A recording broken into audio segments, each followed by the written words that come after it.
تو حضور فرماتے ہیں خبر والا خبر میں لیٹ کر اتنے ہوش کے ساتھ ہے کہ آنے والے کو اس کے رشتے کے ساتھ پہچانتا ہے کہ آج میرا بھتیجا آیا, میرا بھانجا میری زیارت کے لیے آیا, میرا مرید آیا, میرا چاہنے والا آیا, میرا بھائی آیا, میرا والد آیا, میرا بھتیجا آیا, میرا باپ آیا.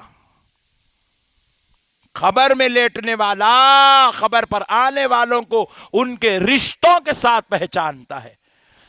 بلکہ ایک روایت میں تو یہاں تک آیا ہے, سنو مسلمانوں غور سے, ایک روایت میں یہاں تک آیا خبر پر اگر کوئی پرندہ بیٹھ جائے تو خبر والا خبر میں لیٹ کر پہچان لیتا ہے کہ وہ پرندہ نر ہے یا مادہ ہے, نر ہے یا مادہ ہے, خبر میں لیٹ کر پہچان لیتا ہے.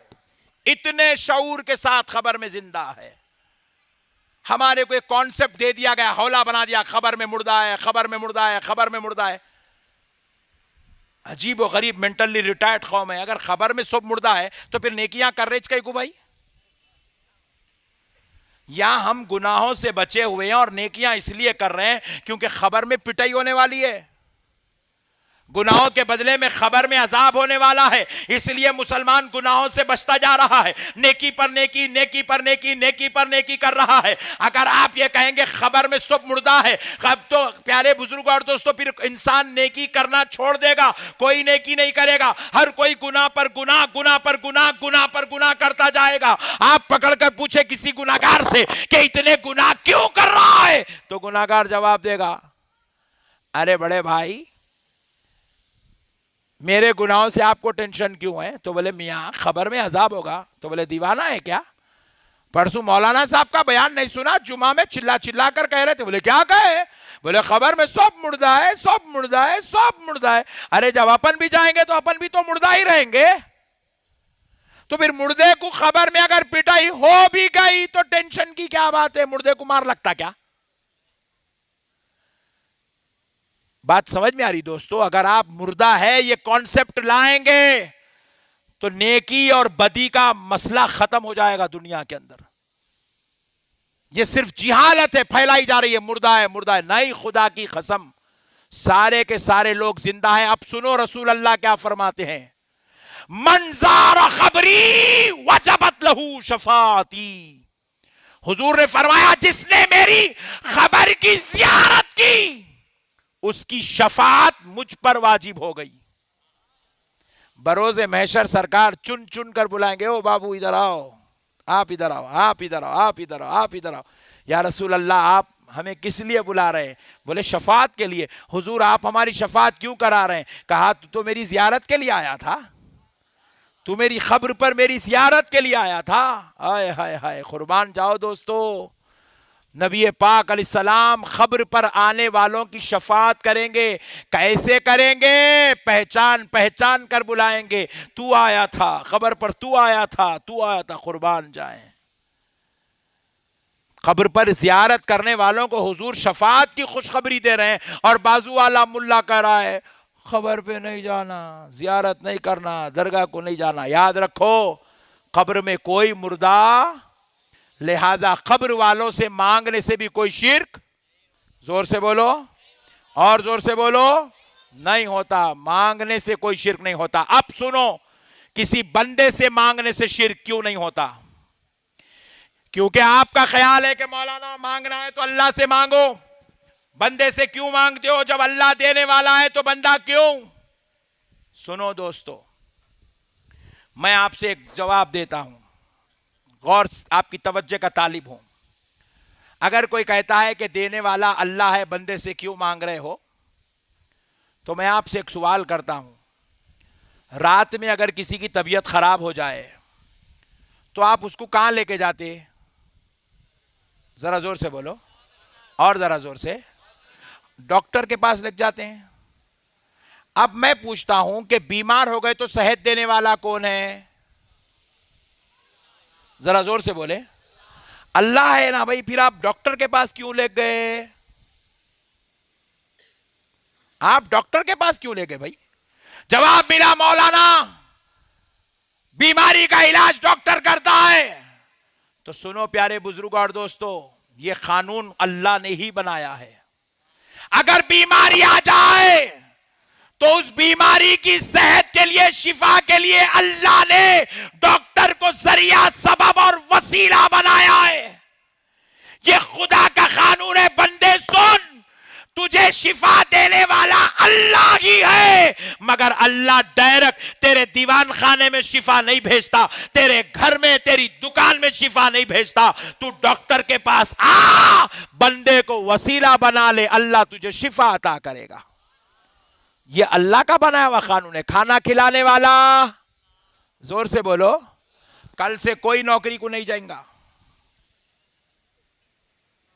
مزے کرو گھر میں، بول دو پورے گھر کے دروازے بند کر دو، خلاص. بیگم پریشان، کئی کچھ ہی ایسا بولے کھلانے والا، بیگم بھی چلا کے بولی اللہ، تو بولے پھر بیگم میرے اوپر کئی کو ٹھیکہ لگا کے بیٹھے، جاؤ اللہ کھلائیں گا، ٹینشن نہ کرو. پوری زندگی دعا کرتا رہا، اللہ دیوان خانے میں ایک دیغ اتار دے. اسرائیل آ گئے گھر میں مگر دیغ نہیں آئی. بات سمجھ میں آئی؟ موت کا فرشتہ آ جائیں گا مگر دیغ نہیں آئیں گی. پوچھے کیوں؟ بے شک کھلانے والا اللہ ہے، لیکن اللہ نے کھلانے کے اسباب بنا. یہ طریقے سے آؤ گے تو کھلایا جائے گا، یہ ذریعے سے آؤ گے تو کھلایا جائے گا. پیارے بزرگوں اور دوستو، اب ذرا غور کر کے سنو.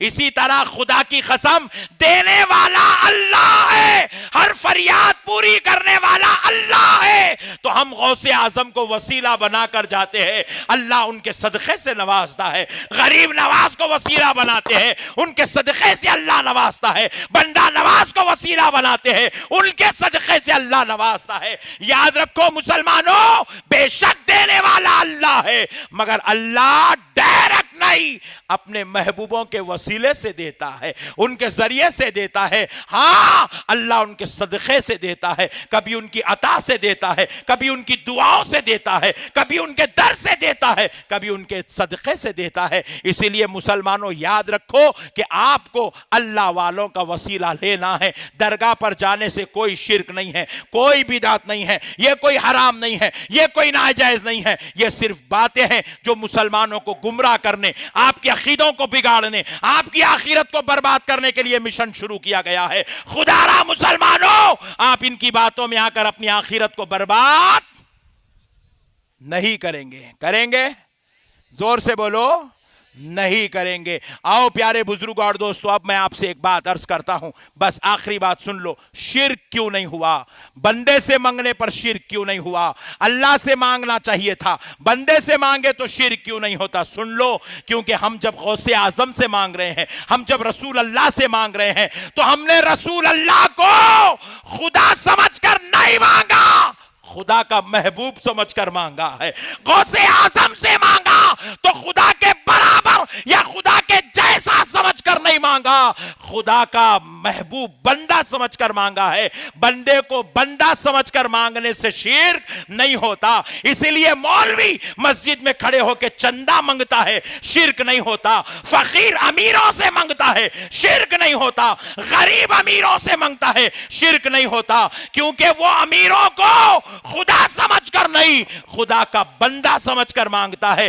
بندے کو بندہ سمجھ کر مانگنے سے شرک نہیں ہوتا. اسی لیے پیارے بزرگ اور دوستو یاد رکھیے گا کہ جب آپ اللہ کے ولیوں کے مزارات پر جا کر ان سے اگر آپ فیض طلب کریں، ان کا وسیلہ لے، ان کے ذریعے سے خدا سے اگر آپ مانگیں، تو خدا کی قسم اس میں کوئی شرک کی بات نہیں ہے.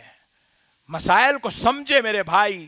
دین ہلڑ بازی کا نام نہیں ہے، جذبات کا نام دین نہیں ہے، شرارت کا نام دین نہیں ہے. دین سمجھداری کا نام ہے.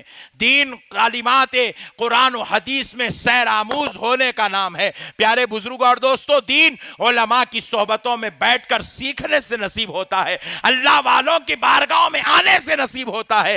غیر مولویوں سے، غیر عالموں کی صحبتوں میں بیٹھنے سے دین نصیب نہیں ہوتا. اب آؤ پیارے دوستو، بس آخری بات عرض کر کے بات ختم کر رہا ہوں کہ علم دین کے تعلق سے یہ جو بچے حافظ حافظ قرآن بنے ہیں، جن کے سروں پر آج امامہ سجایا گیا، جن کو آج دستار حفظ عطا کیا گیا، جن کو آج اسنادات سے نوازا گیا، سن لو یہ بروز محشر بھی اسی دستار کے ساتھ ہوں گے، مگر وہاں دستار یہ دنیا کے کپڑے کی نہیں ہوگی، وہاں دستار یہ کسی تھان کی کسی میل کا کپڑا نہیں ہوگا، مگر سنو دوستو دستار ضرور ہوگی۔ آمنہ کا لال رسول اللہ ارشاد فرماتے ہیں بروز محشر کچھ لوگ ایسے ہوں گے جن کو نورانی تاج پہنایا جائے گا۔ کیا پہنایا جائے گا؟ لوگ بروز محشر ان کو دیکھ کر تعجب میں پڑ جائیں گے، پوچھیں گے کہ آپ کون ہیں، آپ کون سے پیغمبر ہیں؟ وہ جواب دیں گے نہیں نہیں ہم پیغمبر نہیں ہیں، ہم پیغمبر نہیں ہیں۔ پوچھیں گے اگر آپ پیغمبر نہیں ہے تو پھر یہ نورانی تاج جس سے بزم محشر میں روشنی چمک رہی ہے، نور چمک رہا ہے، یہ تاج پھر آپ کو کیوں پہنایا گیا؟ وہ جواب دیں گے خدا کی قسم اس لیے پہنایا گیا کیونکہ ہم نے اپنے بچوں کو دنیا میں حافظ قرآن بنایا تھا۔ حافظ قرآن کے ماں باپ کی یہ شان ہوگی تو ان کی عظمتوں کا عالم کیا ہوگا۔